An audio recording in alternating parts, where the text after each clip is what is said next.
오늘 이 말씀을 읽을 때 지금도 살아계시고 우리와 함께 하시는 하나님의 음성을 듣기를 간절히 원합니다.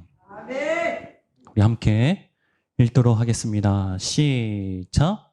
영생은 곧 유일하심 참 하나님과 그의 보내신 자 예수 그리스도를 아는 것이다. 아멘. 제가 다시 한번 읽도록 하겠습니다.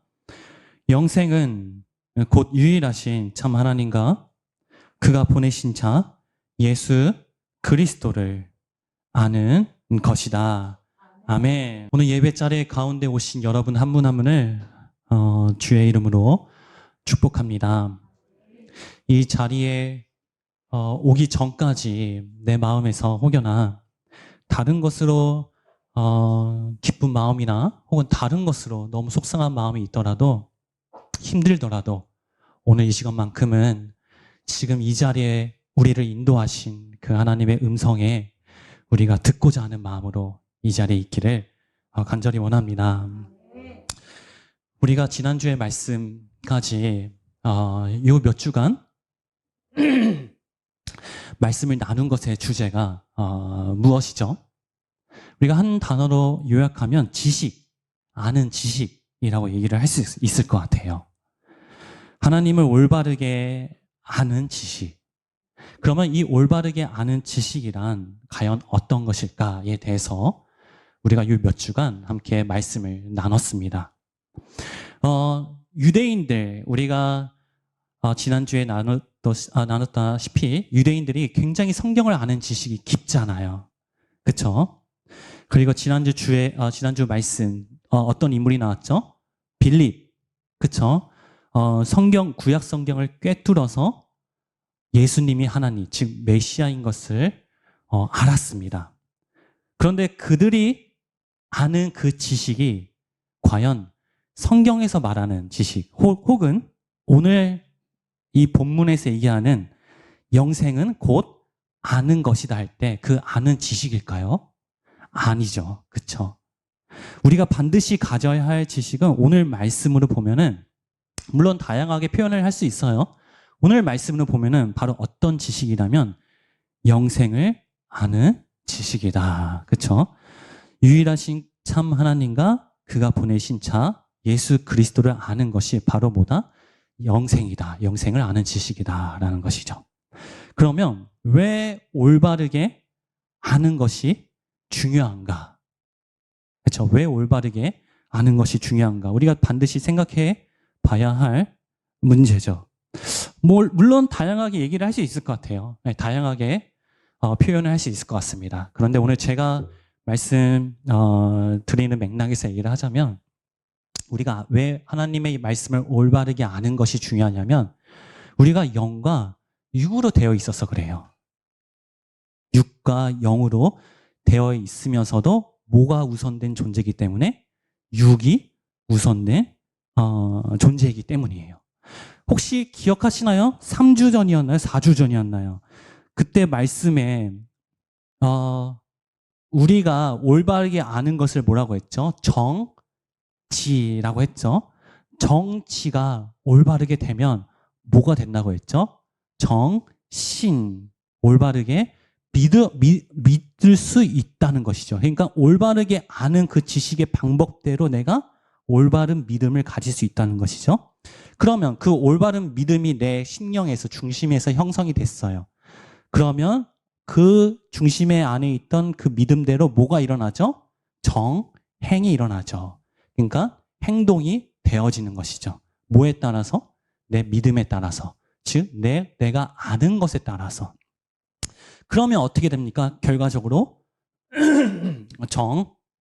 복. 그렇죠? 이 복은 복복자의 복입니다. 그러니까 바를 정자의 복복자. 올바른 복음을 받게 되는 거죠. 올바른 복을 받게 되는 거죠. 내가 올바르게 믿어야, 내가 올바르게 성경 말씀을 알아야, 즉 내가 올바르게 하나님을 알아야 하나님도 올바른 복을 나에게 주실 수 있다는 것이죠. 여기서 올바른 복은 뭘까요? 결국엔 바로 예수 그리스도 자체겠죠. 오늘 얘기를 하면 바로 영생입니다. 그렇죠? 그래서 바르게 알아야지 알고 있는 대로 바르게 믿고 그 바르게 믿은 대로 바르게 행하게 되고 바르게 행한 대로 바른 하나님이 주시는 바른 복을 받을 수 있게 되는 거죠. 이 원리가 어떤 원리라면은 영과 육으로 되어 있어야지 이루어질 수 있는 원리입니다. 그래서 중요한 게 뭐냐면 물론 우리 인간이 올바르게 하나님을 아는 지식이라는 것은 중요한 게 뭐냐면 내 온전한 정신이 있을 때, 즉 내가 건강할 때에 하나님을 올바르게 아는 것이 중요하다는 거예요. 무슨 말이냐면 육이 올바라야지, 육이 건강해야지 그 육이 올바르게 간 대로 내 안에 있는 심령, 내 영이 올바르게 갈 수 있다는 거예요. 간단하게 한번 생각해 볼까요?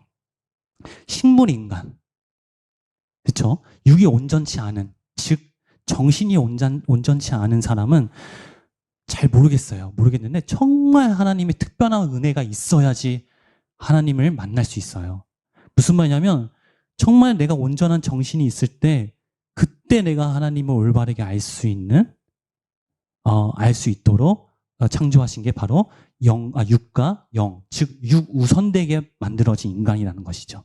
여기서 육우선이라는 것은 내가 육적으로, 내가 정신적으로 온전한 정신이 있을 때 그때 우선돼서 내가 알고 있는 내 영이 하나님께 올바르게 갈 수 있다는 것이죠.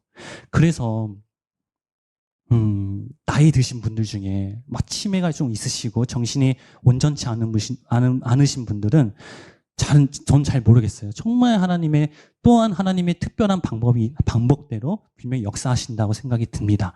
어쨌든 온전한 내가 정신일 때, 건강할 때 성경 많이 보고 하나님 많이 생각하고 하나님과 인격적인 관계가 형성이 되는 게 얼마나 중요한지를 우리는 성경의 원리에서 볼 수 있다는 것이죠.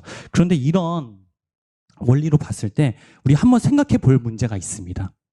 종교에 대해서 한번 생각해 볼 것이 있어요.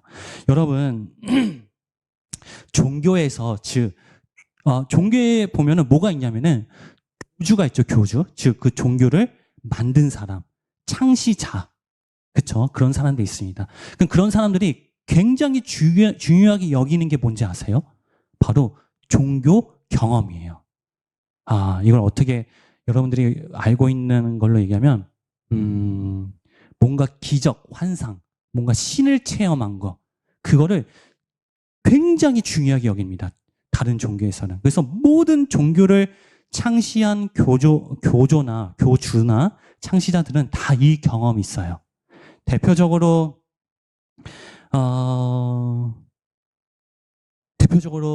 우리 한국의 가장 민족 종교라고 하는 대표 종교가 뭐가 있죠? 동학, 지금의 천도교가 있죠. 그걸 만든 사람의 이름이 바로 최재우라는 사람입니다. 근데 그 사람이 어느 날 산에서 종교 경험을 해요. 환상을 봐요. 근데 그 환상 중에 나타난 신의 이름이 뭐냐면 상제예요. 상제. 중요한 거는 상제가 뭐냐면 바로 하나님입니다. 하나님이란 뜻이 상제예요. 예, 상제라고 해서 뭐 전혀 다른 신이 아니라 하나님이란 뜻이 상제라는 뜻입니다. 근데 하나님을 만납니다. 근데 그 하나님이 이 최재우한테 이렇게 얘기를 한대요. 이 최재우 말로는 내가 너에게 능력을 줄 테니까, 그 능력이라는 게 뭐냐면 사람을 병을 고치는 능력이에요. 내가 이 능력을 줄 테니까 이 능력을 가지고 사람들에게 나를 전해라 라는 종교 경험을 합니다. 그 사람이.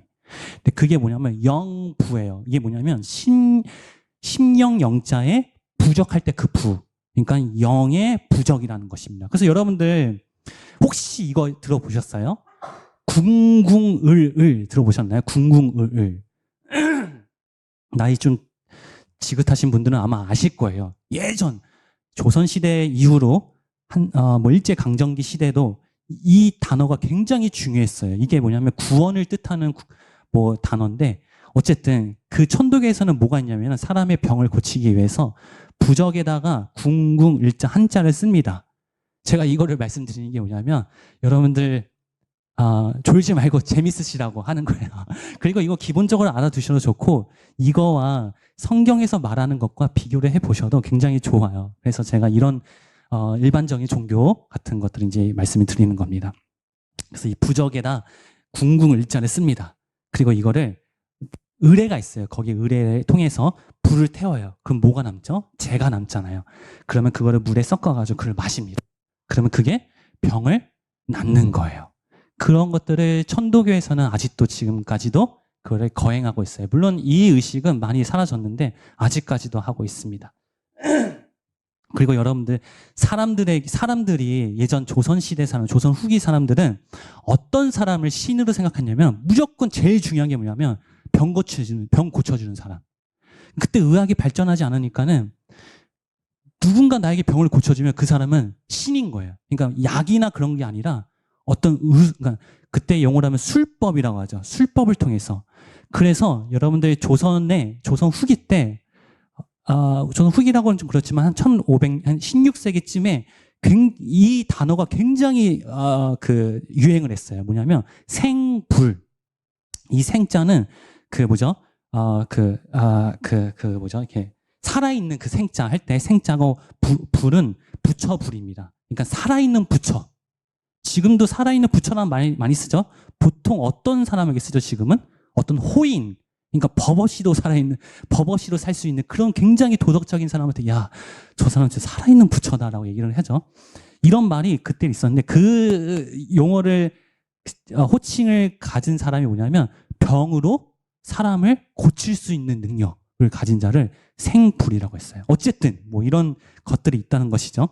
그러니까 제가 말씀드리고자 하는 거는 아까 그 체제오른 사람은 종교 경험을 해서 그런 지금의 큰 종교를 이루었다는 것이죠. 또 뭐가 있을까요? 종교 경험한 사람 중에. 여러분 혹시 아는 사람이 있을 수 있어요. 지금 개신교의 이단이 굉장히 많잖아요. 그런데 종교학회에서는 이 이단의 가장 원조를 찾아가는 그런 연구도 많이 했었어요. 지금으로 따지면 그 개신교의 이단이라고 하는 사람이 누구냐면 바로 김성도라는 권사예요. 일제시대 1910년쯤에 활동했던 사람인데 혹시 아는 사람도 있을 수도 있어요. 이 사람이 신령파라는 종교를 물론 지금은 없어졌어요. 그래서 그 사람의 계보로 따지면 그 사람이 원조고 그 사람이 했던 교리를 가지고 와서 쭉쭉쭉 나와가지고 지금 현대에 아직까지 존재하는 이만이나 통일교나 정명성이나 이런 것들이 계보가 이제 이루어지는 그 계보도가 있습니다. 어쨌든 그 김성도라는 사람도 종교 경험을 해요. 그 사람 말로는 이렇게 표현을 해요. 입신, 그러니까 들 입자에 귀신 신자, 그렇죠? 그러니까 그 신을 체험을 한 거죠. 그래서 그 신이 하나님이죠. 하나님이 자기한테 너는 새 주님이다 이렇게 말해줘서 그 신령파를 이제 포교를 했던 이제 그런 사람도 있습니다. 또 하나 뭐가 있을까요? 최근에 제가 이제 문헌을 제가 봤던 건데 박태선이라고 아시나요? 박태선 어디죠? 천부교죠. 천부교. 박태선은 1950년쯤에 활동했던 사람인데 여러분도 아실 거예요. 그때 1950년도에는 교회 건물이 물론 있지만은 그것보다는 약간 부흥 집회할 때 뭘 하죠? 천막 집회라고 하죠. 천막 집회를 굉장히 활동을 했던 사람이에요. 이 박태선 사람이. 근데 어느 날 이 사람 말로는 또 종교 체험을 합니다.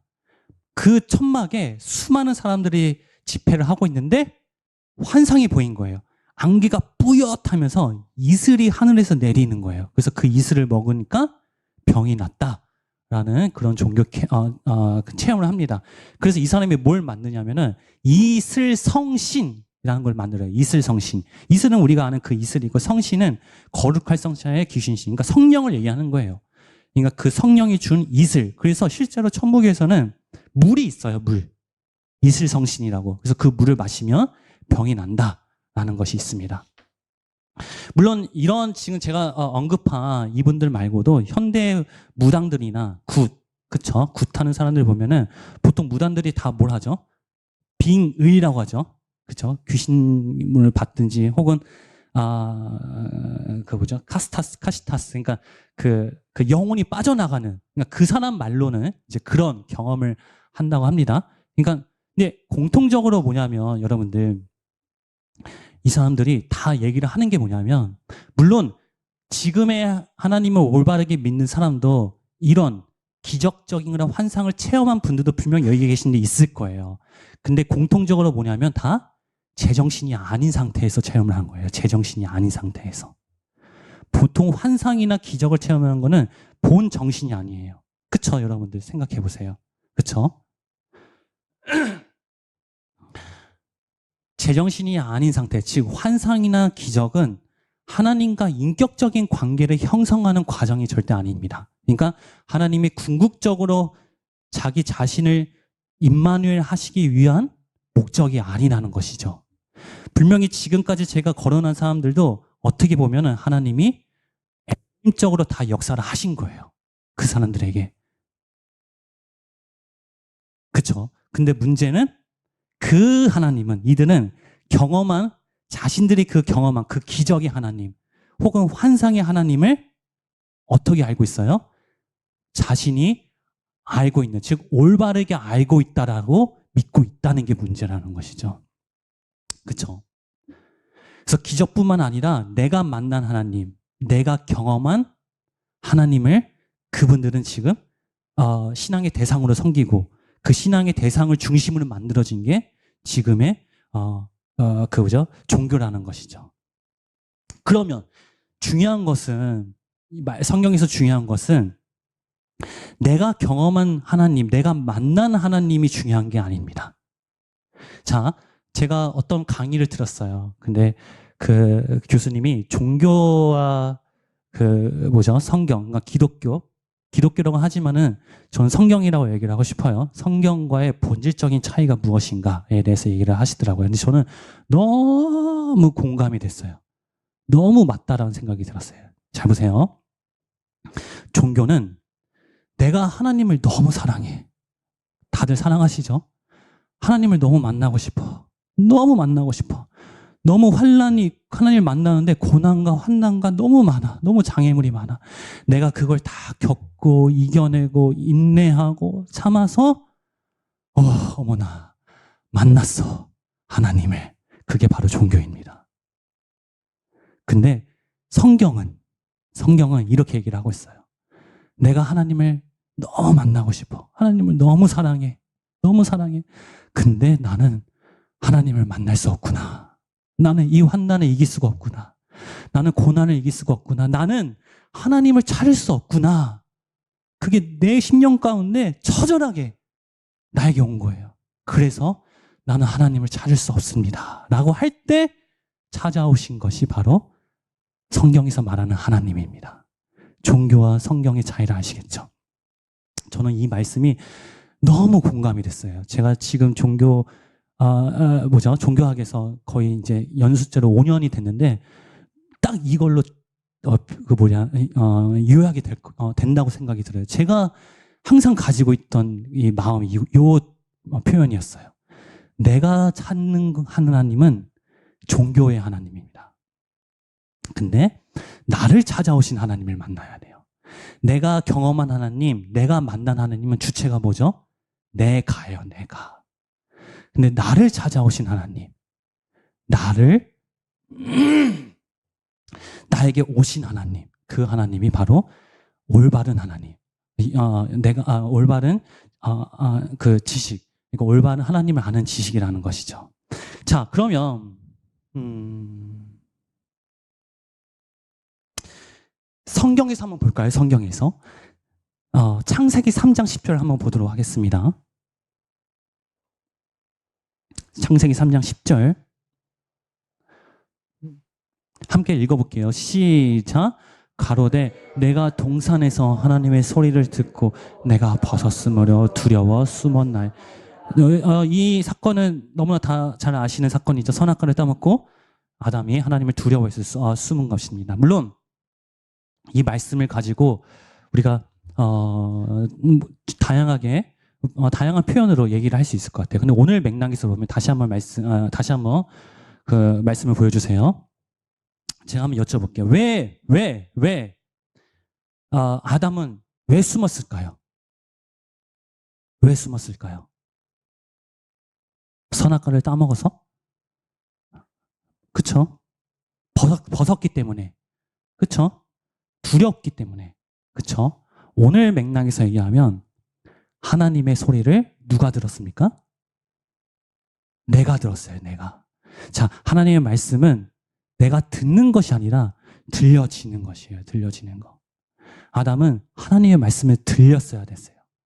내가 들은 것이 아니라 들려야지 하나님을 만날 수 있는 겁니다. 자, 창세기 4장 1장 보도록 할게요. 시작. 아담이 그 아내 하와와 동침하매 하와가 잉태하여 가인을 낳고 이르되 내가 여호와로 말미암아 득남하였느니라. 자, 아담과 하와가 가인을 낳습니다. 근데 자, 말씀 다시 한번 보여주세요. 누가 득남하였다고 했죠? 내가 여호와로 말미암아 득남하였느니라. 내가 득남을 했다고 했어요. 그게 나온 게 누구죠? 가인입니다. 그쵸? 근데 가인이 하나님을 아벨을 죽이고 떠나죠. 그리고 나서 또 아담과 하와가 아기를 갖습니다. 4장 25절 똑같은 내용의 말씀이에요. 자, 보겠습니다. 시작. 다시 아내와 동침하며 그가 아들을 낳아 그 이름을 셋이라 하였으니 이는 하나님이 내게 가인이 주인 아벨 대신 다른 씨를 주셨다 합니다. 자, 중요한 게 말씀 보여주세요. 이번에는 셋을 가졌는데 누가 주셨다고 했죠? 주체가 하나님이 내게 주신 거. 그렇죠? 또 하나 보도록 하겠습니다. 창세기 22장 2절 시작. 여호와께서 가라사대 네 아들 네 사랑하는 독자 이삭을 데리고 모리아 땅으로 가서 내가 네게 지시한 거기서 그를 번제로 드리라. 이거는 하나님이 아브라함에게 이삭을 바치라고 말씀하신 거죠. 자, 누가 사랑하는 독자 이삭이죠? 네가 사랑하는, 즉 내가 사랑하는 이삭 독자. 이 말인즉슨 뭐 이 말씀은 여러분들 너무나 잘 아실 겁니다. 이 말인즉슨 아브라함이 그러니까 이삭을 하나님이 사랑하게 냈던 게 아니라 내가 이삭을 사랑하는 거예요. 내가. 말인즉슨 내가 하나님을 사랑하고 있다는 것이죠. 그죠? 중요한 게 뭐냐면 나와 하나님의 관계에서 저를 포함한 여러분들 중에 어떨 때는 하나님이 정말 믿어지고 어떨 때는 하나님이 믿어지지 않는 그런 시간과 상황이 있을 수도 있어요. 그런데 한번 요걸 한번 생각해 봤으면 좋을 것 같아요. 내가 정말 하나님을 믿어지고 하나님과 나와 뭔가 지금 관계가 되는 것 같고 실제적인 동행이 이루어지는 것 같고 그럴 때 가만히 저를 한번 자기를 봤으면 좋겠습니다. 그런 상황과 환경과 감정으로 인해서 내가 하나님을 찾고 있는 경우들이 굉장히 많이 있어요. 그럴 때 보면은 이상하게 하나님이 믿어지지 않는 경우들이 많이 있습니다. 꼭 한번 살펴보시는 것도 좋을 것 같아요. 근데 하나님과의 나의 관계는 중요한 게 뭐냐면 내가 하나님을 찾아서 하나님이 들어오신 게 아닙니다. 하나님이 너무 힘들고 어렵고 고난 속에 혹은 말도 못하는 심정 속에 있을 때 그때 나를 찾아오신 그 하나님이 내 안에 계신 하나님이라는 것이죠.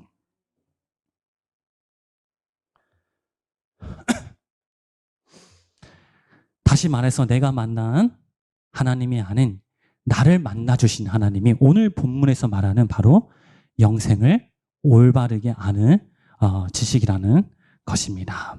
자, 그러면 이 올바르게 아는 것, 올바르게 아는 지식. 제가 지금까지는 잠깐 서론에 대해서 서론이 좀 길게 했는데 이 올바르게 아는 것에서 올바르게 아는 것이 무엇인지에 대해서 성경을 통해서 조금 더 살펴보도록 하겠습니다. 먼저 시편 9장 10절 한번 보도록 하겠습니다. 우리 함께 읽어볼까요? 시작.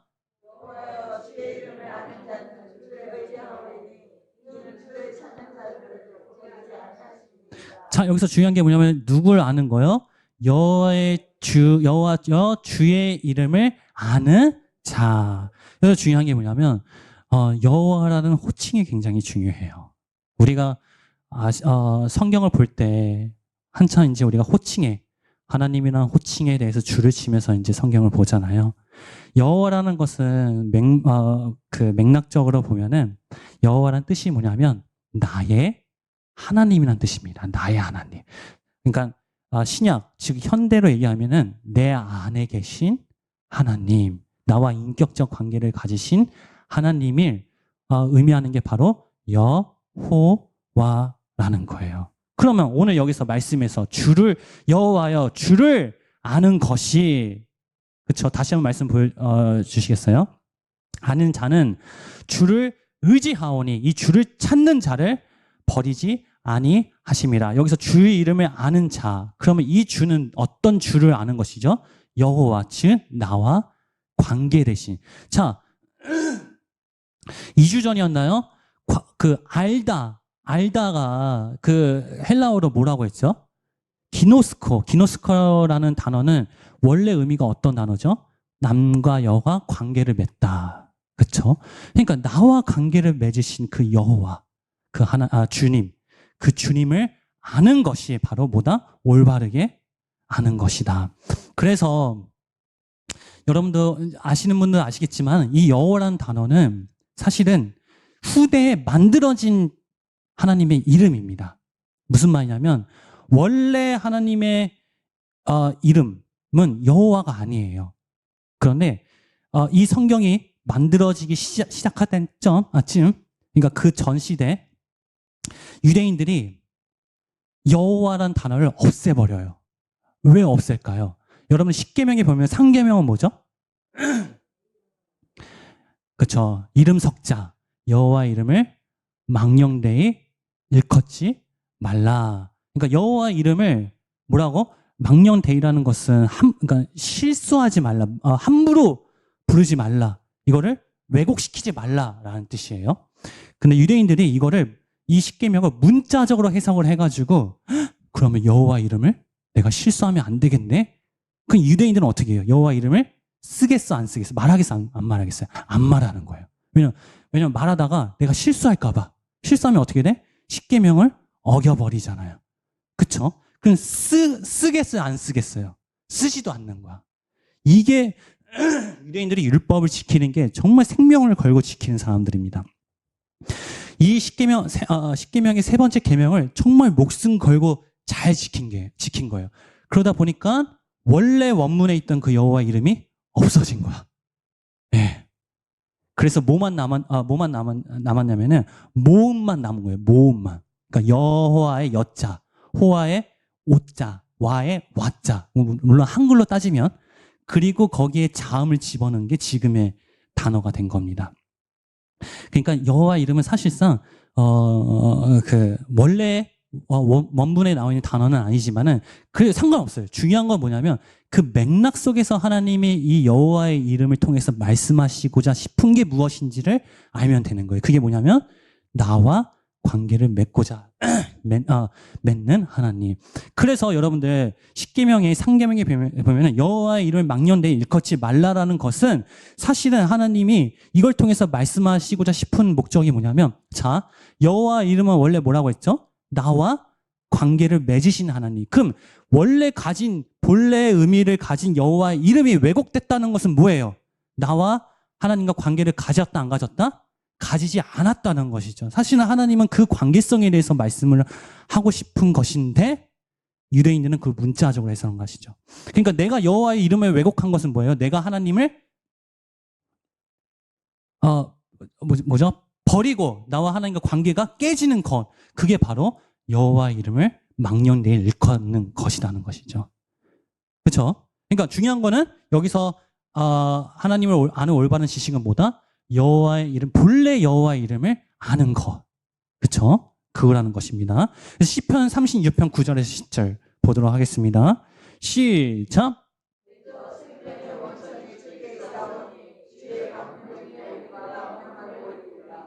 네, 주를 아는 자에게 주의 인자하심을 계속하시며 마음이 정직한 자에게 주를 베푸소서. 자, 여기서 주를 아는 자. 여기서 주는 아는 자는 어떤 주님이에요? 아까 구절에서 나온 것처럼 생명의 원천. 생명의 원천이신 주님. 생명의 원천이라는 것은 생명의 가장 근본, 근원이 되시는 주님이시죠. 그렇죠? 그러니까 하나님을 올바르게 아는 것은 곧 뭐다? 원천, 그러니까 생명의 가장 근본이신 생명을 아는 것이고, 아까 기노스코의 관계로 얘기하면 그 생명을 내가 소유하는 것이다 라는 것이죠. 그게 하나님을 올바르게 아는 것이다. 자, 예레미야서 9장 3절 보도록 하겠습니다. 시작. 여호와의 말씀하시기를 그들이 활을 당김같이 그 혀를 놀려 거짓을 말하며 그들이 이 땅에서 강성하나 진실하지 아니하고 악에서 악으로 행하며 또 나를 알지 아니하고. 자, 여기서 알지 못하느니라. 이 예레미야 9장 3절의 말씀은 배경이 뭐냐면 바벨론에 의해 이스라엘 멸망되기 전의 말씀이에요. 그러니까 이제 앞으로 이제 멸망이 되는 것이죠. 그렇죠? 근데 멸망되는 이유가 뭐예요? 나를 알지 못하기 때문에. 그러니까 유대인들이 여호와를 알지 못하는 것이 곧 뭐다? 바로 죄라는 것이죠. 이스라엘 백성들이. 그렇죠? 자, 9장 예레미야서 9장 24절 보도록 하겠습니다. 같은 맥락이에요. 시작. 내가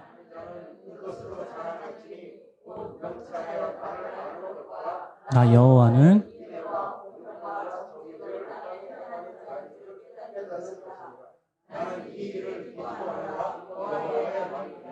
자, 여기서 아는 것은 무엇이죠? 그러니까 알지 못하는 것에서 이제 내가 하나님을 알게 되는 것. 그렇죠? 조금 더 가볼게요. 자, 호세아 4장 1절 말씀. 시작.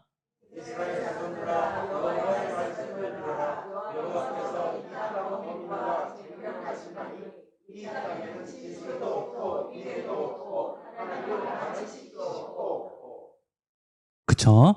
그다음에 오직 하는 지식도 없고.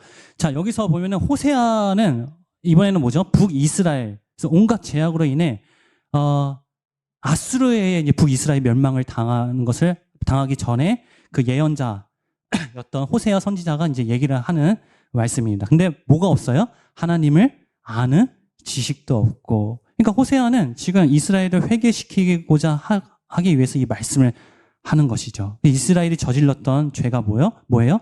여호와를 알지 못하는 것. 그러니까 아까 예레미야서도 그렇고 호세아서도 그렇고, 그러니까 남유다와 북이스라엘이 멸망을 당한 가장 근본적인 죄가 뭐냐면 아까 얘기한 것처럼 10계명의 상계명 여호와의 이름을 망령되이 일컬었던 바로 죄라는 것이죠. 그러니까 올바르게 알지 못했던 거라는 것입니다. 자, 그 다음에 좀 더 보도록 하겠습니다. 예레미야서 50장 38절 보도록 하겠습니다. 지금까지는 하나님을 올바르게 아는 것이 무엇인지에 대해서 우리가 함께 말씀을 가지고 나눴어요. 자, 올바르게 아는 것이 뭐라고요? 여호와, 즉 지금으로 어떤 예수 그리스도가 정말 나와 인격적인 관계로서 함께 하는 것.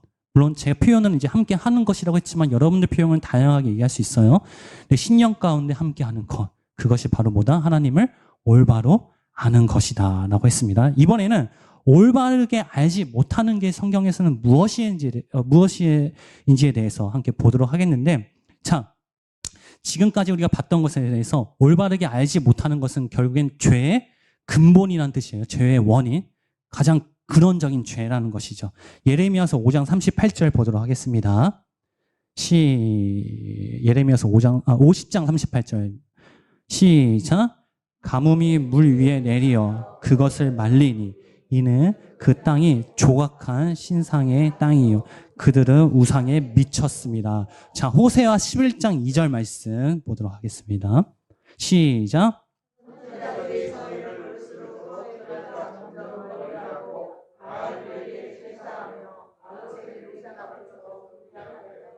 아멘. 이제 한 5분 정도 남았는데 이제부터 너무 중요합니다. 자, 예레미야 50장 38절과 호세아서 11장 2절 말씀에 공통적으로 뭐가 등장하죠? 우상이 등장합니다. 근데 이 우상 앞에 형용사, 어떤 우상인가요? 자, 다시 한번 예레미야서 보여주신 50장 38절 조각한 신상, 그리고 호세아 11장 2절 여기는 뭐라고 되어 있죠? 아로 새긴 우상. 중요한 게 뭐냐면 여기서 아로색이라는 뜻이 혹시 뭔지 아세요? 자기의 온 뭔가 정성을 다 담아서 진심을 다해서 솜씨 좋게 파서 색이다. 그러니까 그 돌 같은 거 파서 이렇게 모양을 만들잖아요. 그 색이다라는 것이 바로 아로색이라는 거예요. 그러니까 정말 정성을 다해서 정말 내 온 마음을 다해서 만든 것이 바로 우상이라는 것이죠. 근데 여러분들 이제 중요한 게 뭐냐면 지금 이스라엘 백성들 여기는 우상, 신상이라고 나왔지만은 사실은 이스라엘 백성들이 여기서 말했던 신상과 우상은 하나님을 찾길 원했던 거예요. 하나님을 의미합니다.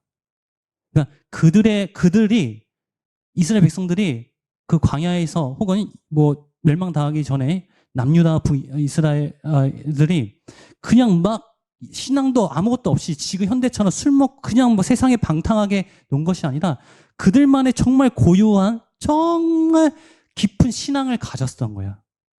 그리고 그게 뭐냐면 바로 하나님을 알고 싶어하는 그런 마음이 있다는 것이죠. 그게 바로 표현된 게 바로 아로색이라는 것이죠. 아로색이. 아로색이는 그냥 대충 뭐 이렇게 한 게 아니라 정말 목숨 맞춰서 내 마음을 다하여서 내가 정말 이 하나님을 사랑하고 하나님을 만나고 싶습니다.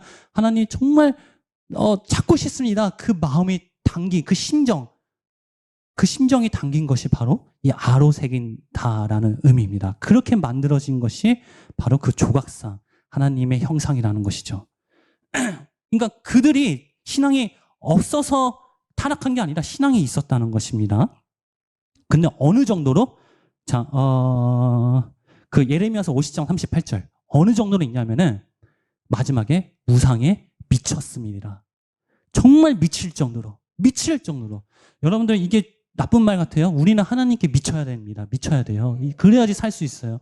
하나님한테 미치지 않으면 정말 세상적으로 미친 사람이 돼요. 이 시대는 하나님한테 미친 사람만이 살 수 있는 시대가 바로 이 시대. 그러니까 정말 여기도 하나님한테 미친 사람들이에요. 그 정도로 정말 신앙을 가지고 있던 사람이죠. 근데 중요한 게 뭐예요? 아로색인, 조각색인 이것의 주체가 누구입니까? 누가 색인 거죠? 누가 아로색인 거죠? 바로 나. 내가 생긴 거죠, 내가. 내가 아로색여서, 내가 조각해서 만든 것이 바로 우상, 즉 하나님이 바로 우상이라는 것입니다. 물론 이 우상이라는 또 다른 표현으로는 보이지 않는 하나님을 보이게 표현한 거, 육적으로 표현한 거, 그게 우상들이죠. 그러니까 이게 뭐냐면 내 보이지 않는 하나님을 보이게 했다는 것은 여러분 잘 생각해 보세요. 보이지 않는 하나님을 보이게 했다는 것은 그 바탕에 뭐가 깔려져 있냐면 나는 하나님을 찾길 원합니다. 나는 하나님을 만나고 싶습니다. 나는 그 하나님을 간절히 원하는 마음이 깔려 있다는 거예요. 그래서 여러분들 불상이나 당군상이나 여러분들 보면은 저거 그냥 무조건 나쁜 거야, 우상이야. 그렇게 넘어가셔도 좋지만은 그거를 만들고자 했던 그 사람들의 심정을 한번 영적으로 생각해 보는 것도 좋을 것 같아요. 얼마나 하나님을 만나고 싶어 했을까? 얼마나 하나님을 알고 싶어 했을까? 근데 이들은 정치가 안 됐다는 것이죠. 그러니까 올바르게 아는 지식이 안 됐기 때문에 그들이 알고 있는 내가 만난 하나님, 내가 경험한 하나님의 반복대로 행동한 게 바로 만들어진 결과물이 우상이라는 것입니다. 자, 다시 한번 말하지만 우리는 절대 하나님을 찾을 수 없어요. 여러분 정말 종교의 하나님을 혹시 믿고 있는 게 아닌가요? 내가 경험한 하나님, 내가 만난 하나님, 말은 좋아요. 말은 좋아요. 근데 한 번쯤은 생각해 보시면 좋겠다는 생각이 듭니다. 내가 내 힘으로 찾은 하나님인지, 내가 경험한 하나님은 내가 경험해서 하나님, 내 세계관으로 만들어진 그 하나님이 아닌지. 한번 이 질문을 던지고 싶어요. 왜 전능하신 하나님이 이 땅에 우리를 찾아오셨을까요? 왜 보혜사 성령 하나님이 우리 심령에 찾아오셨을까요? 왜 예수님은 두려워하고 있는 그 다락방에 숨어있는 제자들에게 문을 뚫고 왜 찾아오셨을까요? 예수님은 뽕나무 위에 있는 누구죠? 삭개오를 왜 찾아오셨을까요? 예수님은 정말 그 죄인 중에 죄인 마태, 세리 마태에게 세간에 왜 찾아오셨을까요?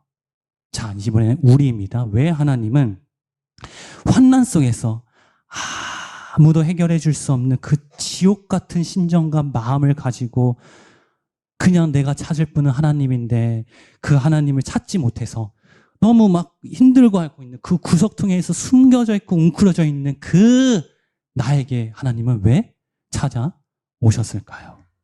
내가 하나님을 찾았다고 착각하고 계신 건 아닌가요?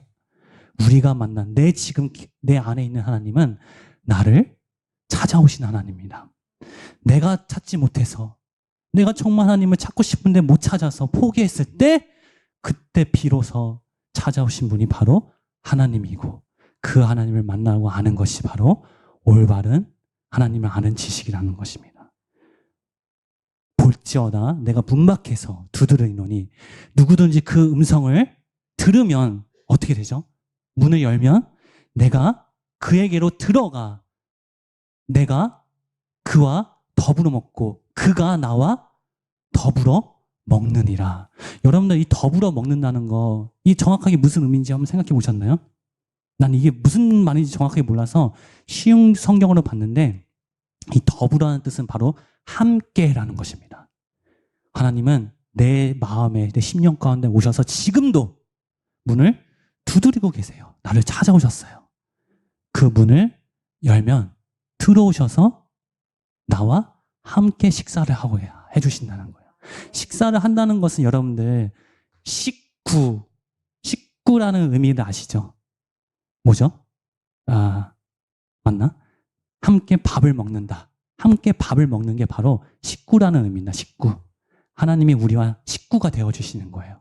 나를 찾아오셔서 나와 더불어 먹고 그도 나와 더불어 먹고 나도 그와 더불어 먹느니라. 모두 올바른 하나님을 아는 지식으로 그와 함께 먹고 그도 나와 함께 먹는 이 먹는 복을 누리기를 간절히 바랍니다.